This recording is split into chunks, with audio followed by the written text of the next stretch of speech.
नमस्कार. एक गीत आहे, आम्ही बिघडलो तुम्ही बिघडाना, सागराचे संगे नदी बिघडली सागराची झाली, गुरुची ये संगे शिष्य बिघडला ज्ञानरूप झाला, आम्ही बिघडलो तुम्ही बिघडाना. यातली घडण्याची प्रक्रिया आम्ही बिघडलोय तुम्ही बी घडाना अशी आहे. पण आम्ही शेण खाल्लं म्हणून तुम्ही पण शेण खाणा असं म्हणणाऱ्या माणसांचं हसू येतं ना. कविता आणि गाणं उदाहरण म्हणून दिलं. आता तुम्हाला मी माझा आजचा प्रतिपाद्य विषय सांगणार आहे. प्रतिपाद्य हा शब्द वापरला की उगाच काहीतरी फार असं तत्वज्ञानाच्या स्वरूपात, काही कीर्तनाच्या स्वरूपात बोलणार आहे का, प्रवचनाच्या स्वरूपात बोलणार आहे का असं तुम्हाला वाटेल. अजिबात नाही. पण आम्ही बिघडलेलो आहोत, तुम्ही पण बिघडलं पाहिजे असं काही लोकांचं म्हणणं असतं. आणि वेगवेगळ्या धर्मात जातीत लग्न होऊ द्या ना असं म्हणून मी केलंय तुम्ही पण ते केलं पाहिजे असं म्हणणाऱ्या माणसांना उत्तर काय द्यावं असा प्रश्न पडतो. तेव्हा उत्तर देण्यासाठी काहीतरी आपल्याकडे असलं पाहिजे. यासाठी हा विषय मांडायला आलोय.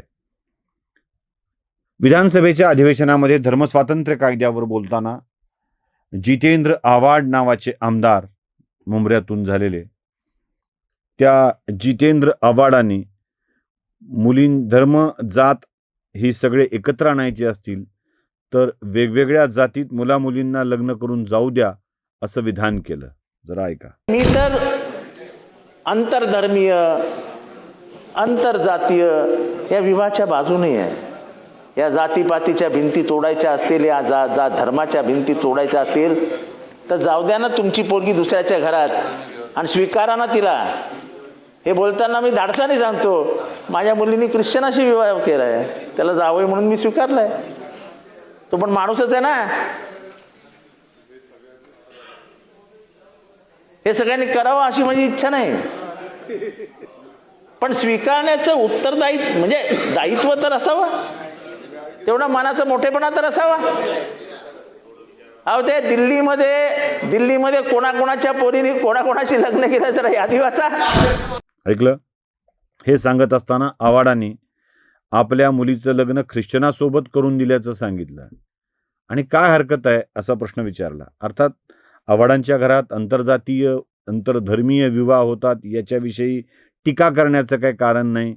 त्यांना त्याचा अभिमान आहे, आम्हाला त्यांच्या भावनांचा आदर आहे, आम्हाला काय म्हणायचं नाही आहे. पण आक्षेप नुसता विवाह केल्याशी नाही आहे, खोटं बोलून विवाह केल्याशिवाय. आव्हाडांना मला एक प्रकरण सांगायचं आहे, अर्थात आव्हाडांनाच सांगायचं आहे.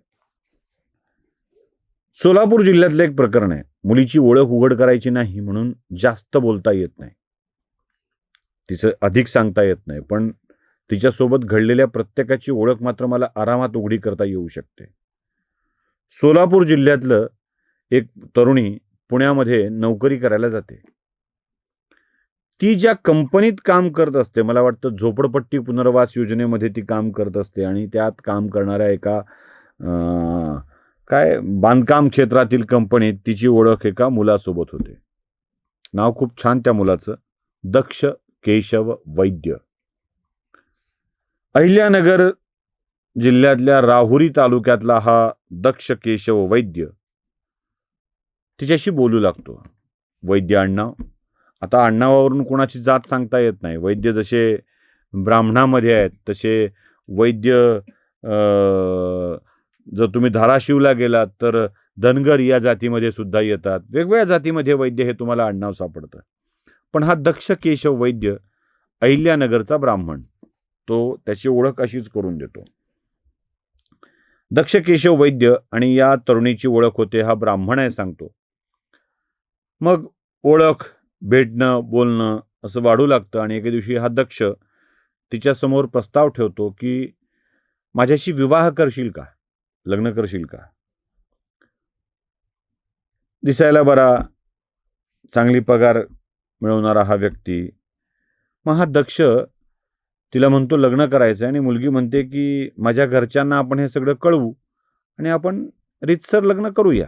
तिलाही तो आवडलेला असतो. मग घरच्यांना भेटण्यासाठी म्हणून ते त्याच्या पुण्यातल्याच मावशीच्या घरी जातात. मग मावशी बाकीच्या सगळ्या गोष्टी विचारते तिच्या मावशीच्या घरी. ती विचारते की काय आहे तुझं, काय आहे. मग तो आपलं दक्ष केशव वैद्य नावाचं आधार कार्ड देतो. इन्कम टॅक्स रिटर्न भरल्याची एक पावती येत असते, दाखवतो तुम्हाला मी त्याची. आधार कार्डही दाखवतोय, बघा आधार कार्ड बघा. इन्कम टॅक्स भरल्याची तो हे दाखवतो. ते सगळं दाखवतो, मावशीसमोर ठेवतो आणि मग सांगतो की तुमच्या घरातली कोण कोण माणसं आहेत. तो म्हणतो माझी आई निर्मला केशव वैद्य, माझे वडील केशव रघुनाथ वैद्य, अहिल्यानगरचे राहणारे. बघा, केशव रघुनाथ वैद्य, निर्मला केशव वैद्य. पण मागच्या कोरोनामध्ये दोघांचंही निधन झालं. आता नातेवाईकाच्या मध्ये म्हणून माझा एक भाऊ आहे, आकाश वैद्य, आकाश केशव वैद्य. हा मुंबईमधल्या एका कंपनीमध्ये नोकरी करतो. आई वडील वारलेत. जवळचं असं कोणतंही नातेवाईक मला नाही आहे.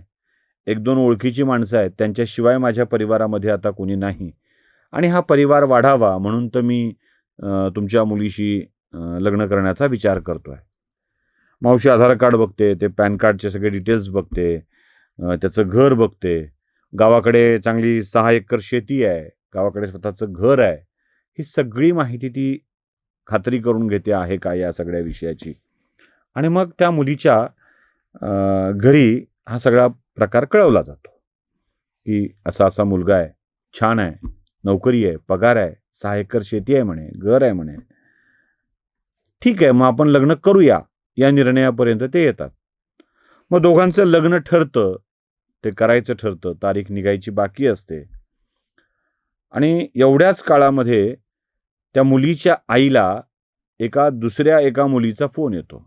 ती सांगते की मी काळे, मी आपलं आडनाव सांगतोय, मीही ब्राह्मण समाजातली आहे आणि तुम्ही ज्या मुलासोबत लग्न ठरवलेलं आहे त्या मुलाची पहिली बायको मी आहे, माझं लग्न झालंय.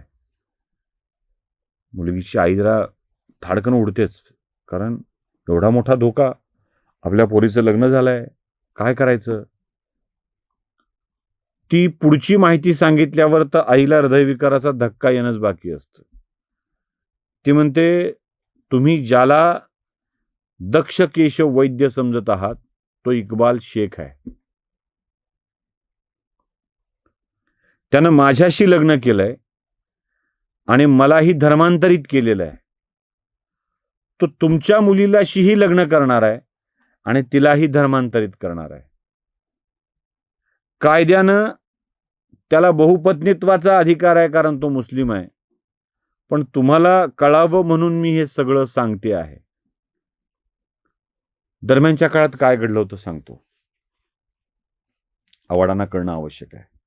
करू द्या ना पोरींना प्रेम, करू द्या ना लग्न म्हणायचं म्हणतो म्हणून सांगतो.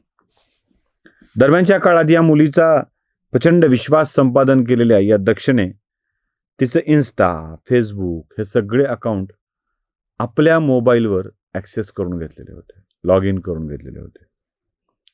आणि तो आपल्या मोबाईलवरूनच आपल्या अकाउंट, त्याच्या अकाउंटशी, त्या मुलीच्या अकाउंटवरून याच्या अकाउंटशी काही संवाद घडवून घेत होता.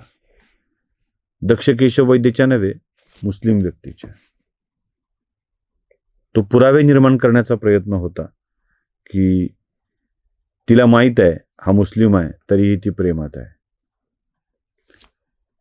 पॅन कार्डचे डिटेल्स सोलापूर जिल्ह्यातल्या एका सीए कडे दिल्यानंतर हे पॅन कार्डच अस्तित्वात नाही, हे खोटं आहे हे लक्षात आल्यावर फसवणूक लक्षात आली. आधार कार्ड खोटं आहे हे लक्षात आल्यावर फसवणूक लक्षात आली. त्या मुलीला काहीही माहित नव्हतं की आपल्यासोबत काय होणार आहे. आक्षेप इथं आहे, आक्षेप इथं आहे. आज तो मुलगा तुरुंगात आहे. त्याच्यावर वेगवेगळ्या कलमान्वये गुन्हा दाखल करण्यात आलेला आहे. माझी सरकारला विनंती आहे की तो लवकरात लवकर बाहेर पडू नये याची व्यवस्था करावी. आणि तो जिथे जिथे काम केलाय त्या प्रत्येक कंपनीतल्या तरुणींना कळवावं की हा भामटा अशा स्वरूपाची काम करत असतो. त्याची खरी ओळख, त्याची खोटी ओळख, या सगळ्या गोष्टी कळवाव्यात. तरच पुढे अनेक मुलींचं आयुष्य वाचणार आहे. आपल्याला मिळालेला जोडीदार हा योग्य आहे असं वाटून त्या फसतील, धर्मांतरित होतील, तेव्हा काय अवस्था होईल. मला वाईट असं वाटतंय की इथे सुद्धा जसं रावणाने सीतेचं हरण करताना ब्राह्मणाचा वेश घेतला होता, त्या कालनेमी राक्षसाने रावणाचा मार्ग अडवतानाही ब्राह्मणाचाच वेश घेतला होता, तसा या इक्बालनं त्या मुलीला फसवण्यासाठी दक्ष केशव वैद्य असं ब्राह्मणाचाच खोटा वेश घेतलेला होता. फसवणं सोपं असतं म्हणून. आव्हाडसाहेब, तुमच्या घरात विवाह झालाय आणि तो यशस्वी झालाय म्हणून प्रत्येकाच्या घरात तो होईल असं नाही. दक्ष केशव वैद्य आव्हाड नावाच्या मंत्री राहिलेल्या, आमदार असलेल्या किंवा प्रचंड शक्तिशाली असलेल्या बापाच्या पोरीला फसवत नसतो. तो ज्याला काहीच जमणार नाही, जो कुठे आवाज उठवू शकणार नाही, अशा माणसाच्या पोरीनाच टार्गेट करत असतो. त्यामुळं शक्तिशाली प्रभावशाली माणसं आपल्या प्रभावानं आपल्या पोरीचं आयुष्य नीट तरी करू शकतात, पण गरिबाच्या लेकीचं काय, तिची फरफट करून घेतल्याशिवाय पर्याय नसतो. माहीत असून गेलेल्या पोरींच्या विषयी मला काही बोलायचं नाही, पण असं खोटं दाखवून खोटं करून धर्मांतर करणाऱ्या पोरींच्या बापानं जाऊ द्या ना पोरीला असं म्हणायचं तरी कसं. बाकी आव्हाडसाहेब, आपण खूप मोठ्या शिवशाहू नाही, शाहू फुले आंबेडकरांच्या महाराष्ट्रातल्या, तुम्हाला काय हे अशा गोष्टी म्हणजे चालत राहतं असं वाटतात, पण आम्हाला नाही वाटत.